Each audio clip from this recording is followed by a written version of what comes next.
Hello everyone, Dr. Eames here. This time I'd like to talk about two environments, the competitive environment and the social environment. When it comes to the competitive environment, customers really are demanding, particularly in American culture, um, three things. They want quality products. They want low prices, the lowest they can get that quality product for, and they want great customer service. Whether you're buying online or in the store or whatever, they demand all three of those factors. This creates a certain type of competitive environment, um, and companies and businesses in general have to respond to it. Businesses ought to be customer driven.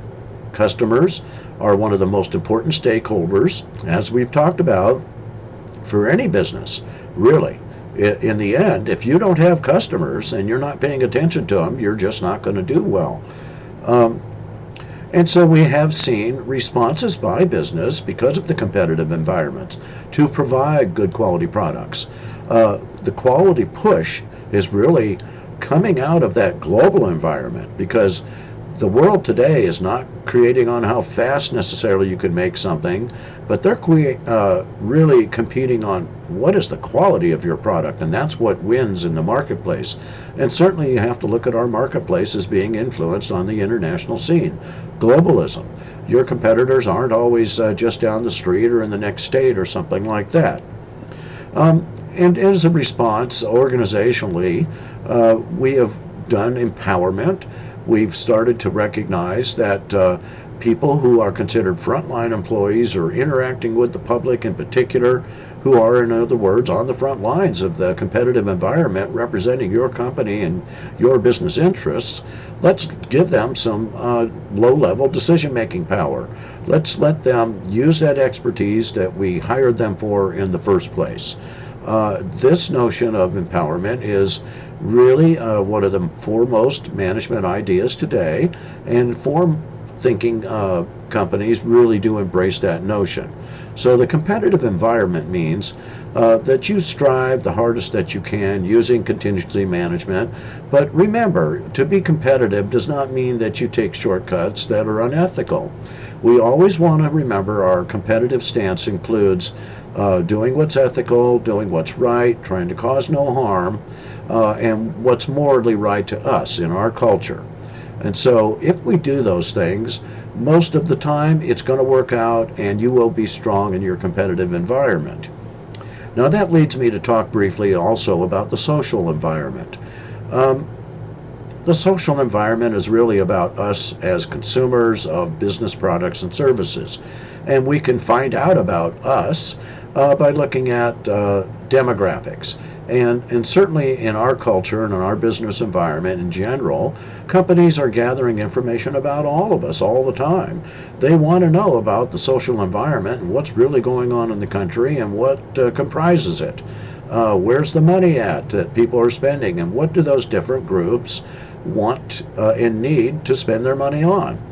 So we use demographics. We know increases in gender driven by age. We know the average amount that people make broken down by ethnicity or age groups in the workplace. We know how many workers are out there in any given industry if we care to find out that information. So the social environment certainly is the real world that we operate in, and the more we understand it, even as going so far as to understand some cultural factors like generational cohort knowledge, how do people from certain age groups behave in general. Not to say that everybody falls into a nice little niche, but it is nice to have a framework to guide your thinking and your understanding. Indeed, other factors are out there in the social environment we must pay attention to. We have to manage and recognize that we are a very diverse country at this point in our history. We are multicultural. I would say Generation Z, our newest generational cohort, is the most diverse we've ever seen. And they, from my viewpoint and from just my experiences with Gen Z members and so forth, and generally we're talking people born like 1996 to up until today even, are more or less Gen Z. And before that we certainly had the millennials. Well, these generational cohorts, even looking aside from ethnicity, increase our diversity, and we can have different generations working side by side in the workplace.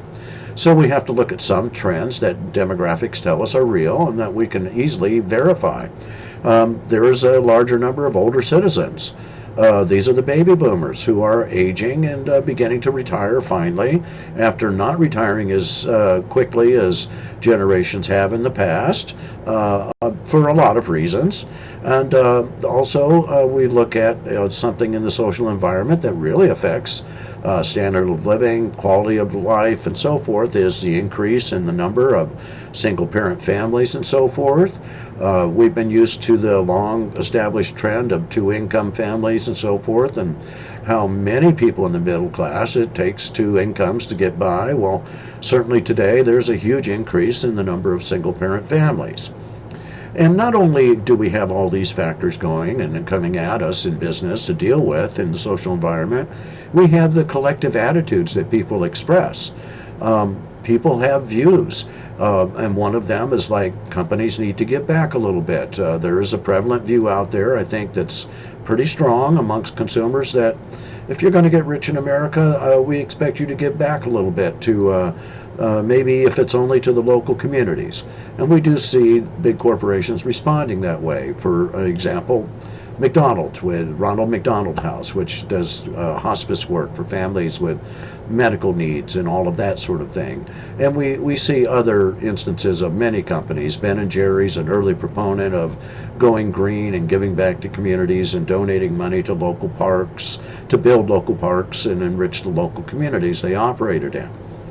So the idea is with both of these environments, the competitive environment and the social environment, these are complex factors that we simply have to remain aware of, that we have to keep up with current events, and that we have to really be thinking all the time, what are the implications of what's going on today for my business and my business operations? Okay, folks, that's it for this time. I'll talk to you again soon.